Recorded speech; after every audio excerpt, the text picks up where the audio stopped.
Well, sustainability. I felt that our conversation, the most interesting part was, in my opinion, was kind of like the question of its plausibility. I know there were a lot of people that, felt that sustainability, it wasn't in line with like common economic theories or different things, and other people who really feel like this is something that we can achieve. And so I felt like that was a very valid question and something that's interesting, and I personally think you could go more into and still could research more of the question.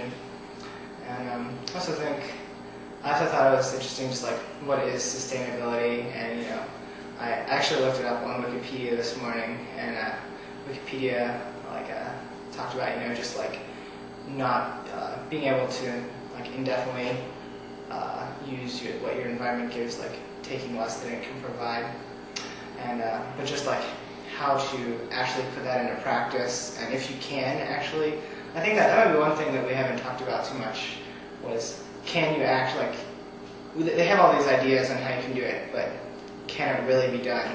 Okay. What are we talking about again? In the 18th century, Adam Smith wrote a book called The Wealth of Nations, and Adam Smith is generally regarded as the first economist or economic thinker in the world's history. And in The Wealth of Nations, he coined a term called specialization of labor. And the specialization of labor is the belief that certain parts of the economy, or peoples in the economy, can specialize in one niche within it and produce goods and services more efficiently than if they specialize in that one line or product or service.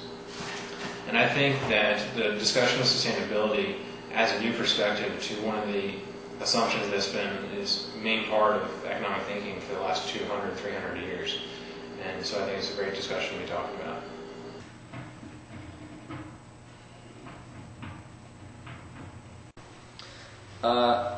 Me personally, I think sustainability is a great cause at its root. So in theory, it's fantastic.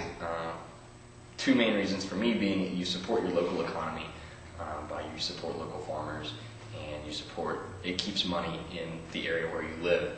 And on the second level, you help your nation as a whole, or whatever your food industry is as a whole, because now you don't have to waste as much money transporting things, waste as much energy and things like that.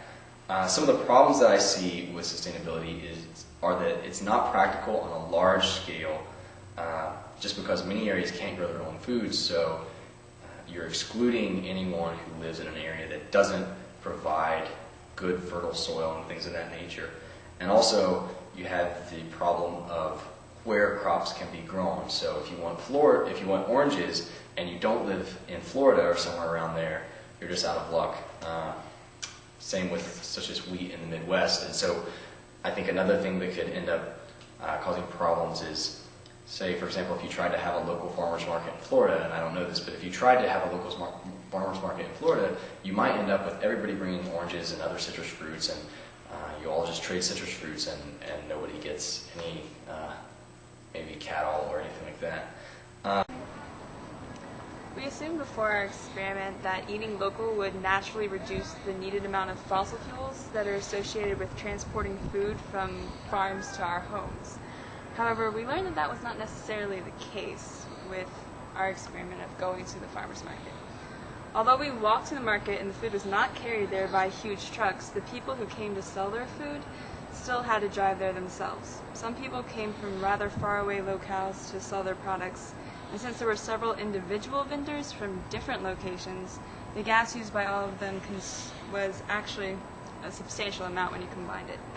Additionally, some of the people got their food from other places to sell at the market, which would add to the fossil fuel that was consumed in transporting the goods to that place and then to us. And finally, since most people go to the market only to buy food for that day or perhaps 2 or 3 days of the week, they would still eventually have to rely on other sources of food, and more than likely would have to drive to those locations in order to buy the food. Therefore, the amount of fuel saved by people buying from a farmer's market is not really that significant overall. So, the idea of a whole community being sustained on locally grown food. It's a good idea. About the issue of energy conservation and saving money by purchasing things locally, I still don't think I'm totally convinced, especially since a lot of the food that we saw there wasn't locally grown. Like, it was shipped still from pretty far away because people here in Blacksburg wanted it. So, like, some of the fruits and stuff were from orchards that were pretty far away. But even ignoring that, I'm still not totally convinced that it's more efficient to buy everything locally, because you have to take several trips. I mean, it's pretty ideal for us living on campus to just walk over there. There's no doubt that that's more efficient than driving. But still not sure about like the rest of Blacksburg or in other towns where it's not on a centrally located, pedestrian-friendly college campus. I really enjoyed being involved in the sustainability project, mostly because prior to the project, I had pretty much followed my economic background in the sense that I believe pretty strongly that specialization was the way to go, and that would end up being the best economically down the road. But by participating in this project, I saw some very interesting viewpoints, exactly the opposite, saying that sustainability in an individual location might be best in the long run.